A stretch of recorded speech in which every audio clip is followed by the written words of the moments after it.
আজকে আমার ভাতিজি তুবার আকিকা দেওয়া হবে, সেই জন্য এই খাসিটা কিনে আনা হয়েছে।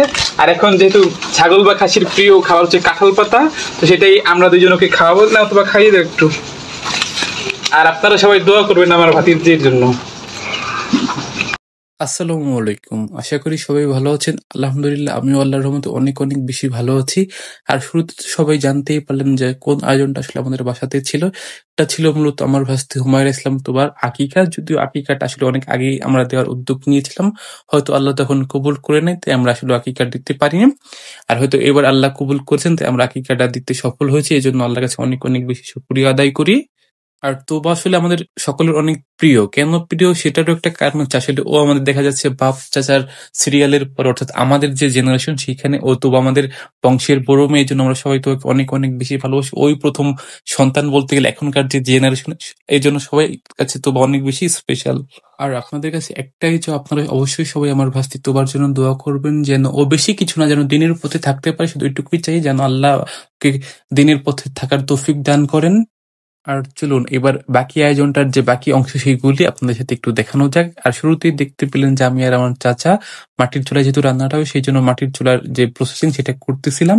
আর চাচাকে আপনারা আমার আগের একটা ভিডিওতে দেখেছিলেন, যে পাটের যে ভিডিওটা, সেখানে আমি বলেছিলাম যে আমাদের এলাকায় যত রান্না বান্নার আয়োজন থাকে চাচাই সেটা করে দিয়ে থাকেন। আর চাচার রান্না আসলে অনেক বেশি সুস্বাদু, এই জন্য চাচার অনেক নাম ডাক আছে আমাদের এলাকায়।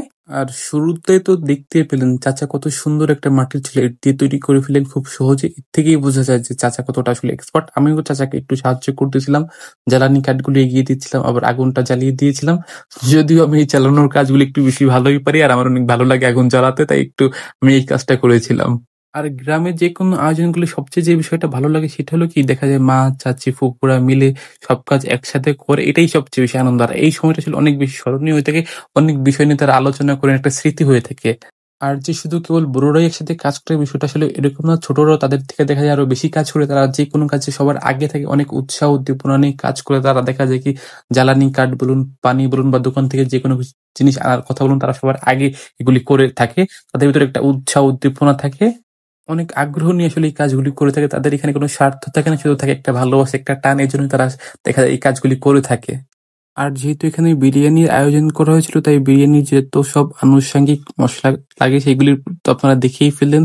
পাশাপাশি এখানে খাসিও কাটা হচ্ছিল, আর খাসির মাংসগুলিও খুব যত্ন সহকারে আমার ভাবি, চাচাতো বোন আইসা, আমার আরেকটা ভাইয়ের মেয়ে আসিয়া ক্লিন করেছিল। যেহেতু একটু পশমের বিষয় থাকে খাসিতে, এই জন্য ওরা খুব যত্ন সহকারে আসলে জিনিসটা পরিষ্কার করেছিল। অনেকটা সময় তারা এখানে ব্যয় করেছিল।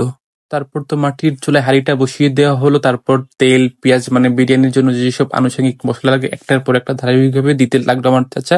তারপর খাসির মাংসটাও দিয়ে দিলেন। আর এটা যে এত ফ্লেভার, এত স্মেল বের হয়েছিল বোঝাতে পারবো না। সবাই মানে অনেক প্রশংসা করতেছিল। যদি এই কষানো মাংসটা বেশ কয়েকজন খেয়েছিল, আমিও সেটা আসলে খাই নাই, তাই ছাড়টা বলতে পারলাম না, কিন্তু সবাই বলেছিল অনেক মজা হয়েছে। আসলে ঘ্রাণ থেকেই বোঝাই গিয়েছিল যে খাবারটা আসলেই খুব মজা হবে, অনেক বেশি ফ্লেভারফুল ছিল। আর এই তো এই পর্যায়ে আমি মাংসের উপর একটু মরিচের গুঁড়া ছিটিয়ে দিচ্ছিলাম, যেহেতু চাচা বললো যে মরিচের প্যাকেটটা ছেড়ে একটু দিয়ে দে। আর দেখুন আসলে মাংসটা কত ফ্লেভারফুল সেটা আপনারা বুঝতেই পারবেন। এখানে আমি একটা কথা বলতেছিলাম যে প্রাণ সসের বস, আসলে অ্যাডটা আমার অনেক বেশি ভালো লাগে, কারণ আমার প্রিয় খেলোয়াড় মাশরাফি বিন মুর্তজা এই অ্যাডটা করেছিল, এই জন্য আমার এই অ্যাডটা অনেক বেশি পছন্দের। আর এই তো চাচা এবার আমাকে বললো যে তুই একটু নাড়া দিয়ে দেখ। ভাই কি বলবো, এই হাতাটা অনেক বেশি ভাড়া, আর নাড়তে অনেক বেশি কষ্ট হয়, কিন্তু আসলে ওইটা আমরা বুঝি না, মনে হয় অনেক সহজ একটা কাজ, কিন্তু অনেক কষ্টের একটা কাজ। আর এই তো দেখতে পেলেন যে আমি আর আমার চাচা একটু কথা বলতেছিলাম ভিডিওতে। আর একটা কথা না বলতে না, কেন যেন দেখি আমি যখন বাড়ি যাই, বাড়ির তাপমাত্রা যেন একটু বেশি বেড়ে যায়, তখন প্রচুর গরম থাকে। এটা এই কারণটা জানা নাই, আমি গেলেই যেন বাড়ির তাপমাত্রা বেড়ে যায়।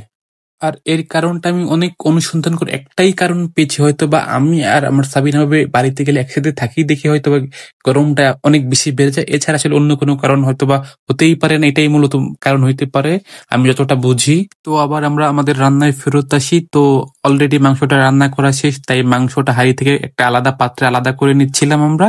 আর আমি একটা কাজে একটু বাহিরে গিয়েছিলাম, এসে দেখি যে চাচার রান্না মোটামুটি প্রায় শেষের দিকে, তাই আসলে পুরো ভিডিওটা আমি নিতে পারিনি, তাই জন্য আমি দুঃখিত। যতটুকু পেরেছি সেটুকু আপনাদের সাথে শেয়ার করলাম। আমি এসে দেখি যে চাচা মনে করেন চাল মাংস মিশাই ফেলতে, মাঝের যে প্রসেসিং সেটা আসলে আমার আর ক্লিপ নেওয়া হয়নি, বা আমি দেখিও নাই কিভাবে চাচা কি করলো, তাই সেটা আপনাদের সাথে শেয়ার করা আর আমার হলো না। মোটামুটি সবার নামই নেওয়া হয়েছে, কিন্তু কয়েকজন মানুষের নাম আসলে না নিলেই নয়, তারা হয়তো বা কষ্ট পেতে পারে।